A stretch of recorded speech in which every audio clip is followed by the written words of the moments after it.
Okay.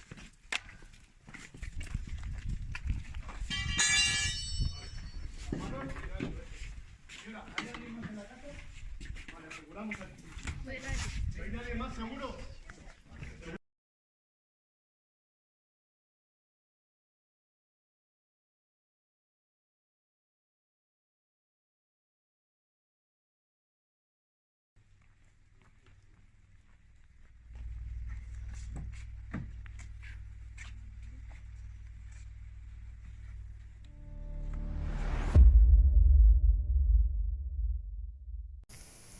La policía ha detenido en Asturias a 4 personas que formaban parte de un grupo neochamánico que organizaba ceremonias con sustancias psicoactivas.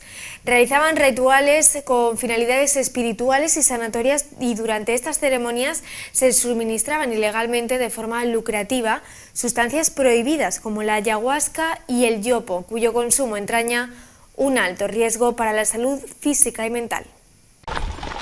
Los agentes en plena noche irrumpen en la casa y les sorprenden en mitad del ritual. ¡Al suelo! ¡Déjese al suelo! En la ceremonia están presentes menores y varias personas que buscan remedio a sus males. Este chamán se especializaba en personas que tenían algún tipo de enfermedad y vendía sus ceremonias como una cura. Les administraba drogas indígenas milenarias como la ayahuasca y el yopo, que no solo no curan, sino que además pueden provocar infartos, entre otros riesgos. La administración de estas sustancias además es adictiva, con lo cual las utilizaba también para después crear adeptos a esta secta. Sus fieles llegaban hasta esta pequeña aldea asturiana. Sí, mucho movimiento. La gente estaba asustada. Jamás me imaginaría una cosa así. Hasta que la policía ha detenido al líder y a 3 de sus más leales seguidores.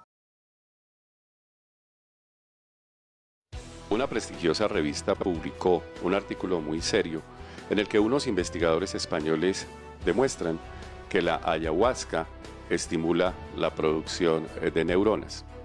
Para entender esto, que sin duda se pone en un horizonte promisorio, hay que entender varias cosas. ¿Qué es la plasticidad neuronal? Esta es la capacidad del sistema nervioso para cambiar su estructura o su función a lo largo de la vida, como reacción a estímulos externos y básicamente de acuerdo a las necesidades de adaptación. También hay que entender qué es el nacimiento de las células, qué es la neurogénesis. Esta es la proliferación de nuevas neuronas en el cerebro. Si bien siempre se dijo que estas definitivamente no renacían, desde 1944 se ha demostrado que en algunas partes del cerebro, específicamente en el hipocampo, en algunos giros aquí del subencéfalo y en la corteza prefrontal, existen unas células madre que responderían a estímulos, esencialmente produciendo nuevas neuronas que se desplazan, en teoría, a los sitios en donde hay necesidad. Un hallazgo sin duda muy importante. ¿Qué es la ayahuasca? La ayahuasca es el resultado de mezclar 2 plantas del Amazonas que básicamente producen unos efectos que sin duda han sido utilizados ancestralmente como práctica desde el plano chamánico en algunas culturas dentro de un contexto respetable. Al proporcionar esta sustancia, la verdad se ha comprobado que la ayahuasca tiene dimetiltriptamina. ¿Qué es eso? Es una sustancia que tiene la capacidad de pegarse a los receptores de serotonina, que son, digamos, unos componentes muy importantes en la producción de estímulos cerebrales, es decir, produce reacciones específicas en el cerebro, pero parece ser que la dimetiltriptamina de la ayahuasca multiplica por mucho esos efectos de la serotonina, es decir, se camufla como si fuera serotonina, va a los receptores y produce unos efectos tan intensos que de una o de otra forma inducen plasticidad neuronal. Es decir, el aumento de las conexiones entre neuronas, y eso, pues sin duda, es un hallazgo muy importante. ¿Por qué? Porque parece que al estimular esto, pues naturalmente, o naturalmente no, induce también, digamos, acciones sobre estos sitios en los cuales se pueden producir neuronas nuevas. Y ese hallazgo, que no es nuevo, sencillamente es muy promisorio, digo, porque se pone en un horizonte hipotético para el manejo de alteraciones tanto funcionales como estructurales en el cerebro. De una u otra forma, es un componente muy valioso que todavía está en el marco de la investigación, que se suma a otros estudios que ya hablaban de esto, pero que tienen que separarse de manera específica de las prácticas reales, respetables y naturalmente válidas, ancestrales, en el cual se utilizan estas sustancias en un contexto natural.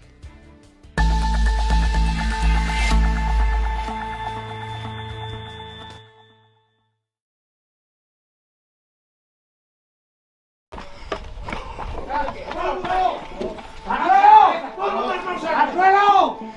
¡Déjese al suelo! ¡Vamos al suelo! ¡Dale vuelta! ¡Al suelo!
Esta tarde nos acompaña en el estudio Jesús Alonso Olamendi, abogado especialista en este tema. Bienvenido. Muchas gracias por la invitación y gracias por poder compartir un poco con el auditorio. Platícanos un poquito de dónde partimos, qué dice la ley ahorita sobre estas plantas y por qué hay personas detenidas de portarlas. Claro, nosotros consideramos que existe una confusión que creemos que se debe de solventar.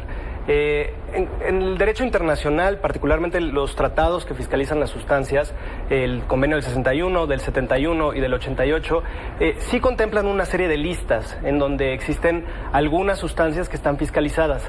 Pero también es importante mencionar que la Junta Internacional de Fiscalización de Estupefacientes, que es el órgano que se encarga de vigilar el cumplimiento de este tratado, ha mencionado ya en 2 ocasiones, en su informe de 2010 y 2012, que ninguna planta, salvo las 3 que están consideradas como fiscalizadas, que son la hoja de coca, la dormidera de opio y la marihuana, están fiscalizadas a nivel internacional. Ahora, a nivel nacional la historia no es muy distinta. La Ley General de Salud prácticamente es una réplica de estas listas de los convenios internacionales, pero bien, el Estado mexicano ha decidido integrar 2 plantas más, bueno, en este caso una planta y los hongos, que es el jicuri, que es el Lophophora williamsi, y los hongos y los cibes en todas sus especies. Sin embargo, en el ordenamiento jurídico no existe ninguna mención ni a la Banisteriopsis capi ni a la Psychotria viridis, que son las 2 plantas a partir de las cuales se crea la ayahuasca, y ni tampoco hay una mención de la ayahuasca como tal, ni en la ley, ni por parte del Consejo General de Salubridad, ni por parte de la Secretaría de Salud. Entonces, nos llama mucho la atención que exista esta confusión por parte de las autoridades mexicanas y creemos que es importante esclarecerla. ¿Pero cuál es el cargo bajo el que están detenidos? Bueno, las 8 personas se encuentran actualmente en prisión preventiva oficiosa por la introducción de estupefacientes conforme al artículo 194, fracción segunda del Código Penal Federal. Que entonces al demostrar que no son estupefacientes debiera en consecuencia dictársele su liberación. Hoy se llevó a cabo la primera audiencia de este juicio, que también entendemos es el primero de esta naturaleza que se hace en México. Efectivamente, el día de hoy tuvimos la oportunidad, mis colegas estuvieron participando en la audiencia, la primera de los 8 que seguirán. Afortunadamente vimos a un juez, el juez José Rivas, muy sensible con el tema indígena. Nos parece también que de parte del gobierno federal existe una sensibilidad hacia el tema. Hay una larga historia en nuestro país de defensa de los derechos de los pueblos y comunidades indígenas y confiamos en que las autoridades van a respetar estos derechos y van a actuar conforme a los derechos humanos. Por lo que nos dices, hay buenas perspectivas de que Lauro Inostroza salga libre en los próximos días. Y con él pues los demás detenidos, ¿no? Entre ellos los 4 indígenas. ¿Puedes contarnos un poco más de sus casos? Claro, bueno, tenemos 8 personas actualmente en prisión por el mismo delito, por introducción de estupefacientes, por ayahuasca, 4 indígenas, 2 peruanos, que es el caso de don José Campos y el caso de Lauro Inostroza, don José perteneciente a la comunidad Shipibo-Conibo, Lauro que se identifica como quechua xaninca. También tenemos el caso de Acú, que es un indígena de origen brasileño de la tribu Noquecoy, y también Claudinho Pérez, que es un taita de origen colombiano de la tribu Muiroy-Huetoto. A la par de estas 4 personas tenemos a 2 mujeres, Elizabeth Pérez Bravo y Gabriela Cabrera Moscoso, y finalmente a 2 ciudadanos de origen mexicano, a Saúl y Alain, que están ahorita esperando ser escuchados en juicio. ¿Cuáles son los puntos que deberían de abarcar la regulación que viene o que ustedes estarían esperando después de una reunión como esta? Para entender en dónde va a estar el límite, porque también entendemos que hay gente que se asusta con cuáles pueden ser los efectos secundarios, por ejemplo. Por supuesto, y creo que afortunadamente la senadora Alejandra Lagunes, que es quien está liderando este esfuerzo en el Senado, ha sido muy sensible con el tema y también muy consciente de que son sustancias que sin duda los estudios demuestran que tienen efectos prometedores para la salud, particularmente para la salud mental, que sabemos que existe una crisis a nivel global en este tema, pero con mucha responsabilidad y también con mucho respeto, porque son sustancias que tienen una larga tradición y un largo uso para los pueblos y comunidades originarias, no solo de México, sino de toda América. Entonces, no se trata tampoco de simplemente habilitar el consumo para que cualquier persona pueda acceder a ellas, sino se trata de hacer una regulación responsable. Porque tanto el peyote como los hongos son pues de uso tradicional en México, y también lo que está en discusión no es solo esta parte, sino el uso adulto de estas sustancias, ¿no? Como está ocurriendo por primera vez, entiendo, en uno de los estados de Estados Unidos, si no me equivoco, en Oregon. Así es, tuvimos la oportunidad de escuchar la experiencia de Oregon, cómo está apenas comenzando este proceso. Fue un periodo largo de implementación de la ley, todo 2022 prácticamente estuvieron esperando a que las personas solicitaran licencias, empezar con todo este proceso, exclusivamente para el tema de psilocibina y muy enfocado también en los tratamientos. ¿Qué es la sustancia activa del hongo? De los hongos. Exacto, de los hongos. Okay. Es una de las tantas moléculas, porque también lo que nosotros argumentamos es que no podemos simplemente sintetizar la molécula, porque el hongo tiene una polifarmacología que es relevante para ayudar a estas enfermedades. Entonces nosotros también proponemos que se puedan hacer estudios con hongos, que casualmente en México 25% de las especies que se conocen de hongos son endémicas de nuestro país. Entonces tenemos un alto potencial para poder fomentar la ciencia, fomentar la investigación, y que actualmente por la misma prohibición que existe no se está realizando. Ahora hablamos ahorita de quizás la limitante un poco de la edad, o como decías el ejemplo de Oregon, pero también está la parte demográfica. Igualmente el comentario de Héctor ahorita sobre el hecho de que es una tradición, pues entiendo que también hay una limitante para que lo usen, por ejemplo, los pueblos huicholes en el caso del peyote, y que ahorita hay una limitante hasta cierto punto. ¿Esto puede seguirse practicando? Porque entiendo que es difícil geográficamente decir, bueno, solamente ustedes lo pueden usar. Claro, ahora en el caso de la iniciativa que está promoviendo la senadora Lagunes, hemos optado por abstenernos de tocar el tema del peyote, porque somos muy respetuosos también de la nación wixárika. Creemos que ellos son quienes deben de fomentar este diálogo. En cambio, con la nación mazateca hemos tenido muy buenos acercamientos. Ellos también están dispuestos a ofrecer y a sacar al público estas medicinas que tienen para ellos uso ancestral. Es importante esa distinción que haces, porque entonces estamos hablando de que se estaría regulando el uso de los hongos, no así del peyote. Digo, para simplificarlo y entender un poco mejor el conflicto. Y bueno, la parte del peyote vendría en una segunda pues propuesta encabezada justo por los indígenas. Efectivamente, la intención es ser muy respetuosos de eso. También cuando hablamos de la legislación, nosotros mencionamos enteógenos de origen natural, y no solo nos limitamos al tema de los hongos, también hay muchas otras plantas, que México es realmente una farmacia viva y tienen muchas distintas plantas con efectos psicoactivos, sí, pero que pueden tener grandes beneficios, y entonces también enfocarnos en esas. Claro, pues bien para la medicina y también para pues los usos adultos, el libre, ¿cómo dice la Corte? El libre desarrollo de la personalidad. Exactamente. Pues te agradecemos muchísimo la entrevista, les deseamos suerte en los procesos penales, y con esto despedimos a Jesús Alonso Olamendi. Olamendi. Muchas gracias. Muchas gracias por el espacio. Gracias, abogado. Gracias.